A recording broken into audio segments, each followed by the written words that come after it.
Now, Donald Trump says Israel has agreed to an initial withdrawal line for Gaza, which has also been shared with Hamas. The U.S. president claimed that when Hamas confirms a ceasefire will be effective immediately. In a social media post, President Trump shared a map of Gaza with a withdrawal line. He wrote that once Hamas agrees to the line, the hostages and prisoner exchange will begin, setting the stage for the next phase of Israel's withdrawal from the Palestinian enclave.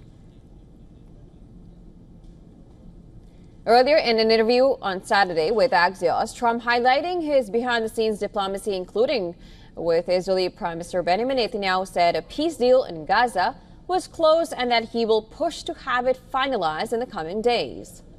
In the interview, Trump talked about his meeting with Netanyahu, and I'm quoting here, "I said, Bibi, this is your chance for victory. He was fine with it." Trump added, "He's got to be fine with it. He has no choice with me. You got to be fine."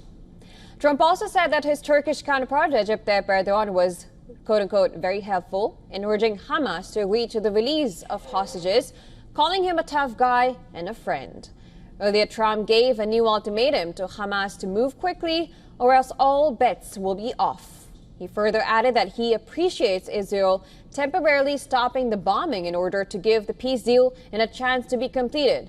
However, the Gaza Civil Defense Agency said Israeli bombardment had killed at least 57 people since Saturday, even after Trump directly urged Israel to halt its attacks on the territory. Meanwhile, Trump's West Asia envoy Steve Witkoff and his son-in-law Jared Kushner headed to Egypt to finalize the hostage release details.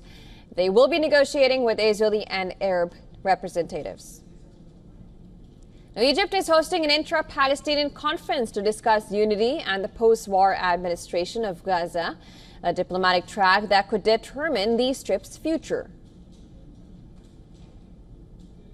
Israeli Prime Minister Benjamin Netanyahu said that he hoped to bring home the hostages being held by Hamas in a matter of days. Netanyahu credited military and diplomatic pressure with compelling Hamas to agree to release the captives. We are on the verge of a very significant achievement. It's not final yet. We are working on it diligently, and I hope, God willing, that in the coming days, even during the Sukkot holiday, I will be able to announce the return of all our hostages, both the living and the fallen, in one phase, with the IDF remaining in the depth of the Strip and in the areas that control it.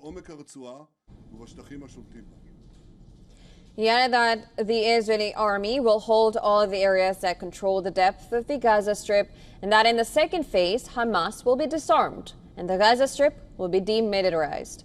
Netanyahu said that this will happen either through diplomatic means, according to the Trump plan, or militarily by Israel. On the ground, Israel says it will now shift to defensive operations in Gaza, a shift that came after direct pressure from U.S. President Donald Trump. Earlier, the military warned that its troops are still operating in Gaza City, calling the area extremely dangerous and urging civilians not to return, a warning that undermines any sense of an immediate pullback.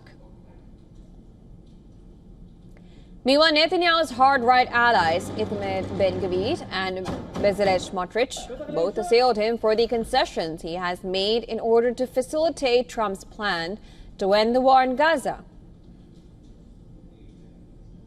Ben-Gvir threatened that his far-right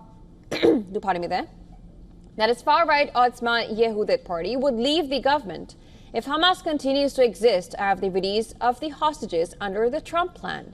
Now, thousands of protesters in Tel Aviv took to the streets, urging the government to seal the deal and end the war in Gaza and bring all the hostages home.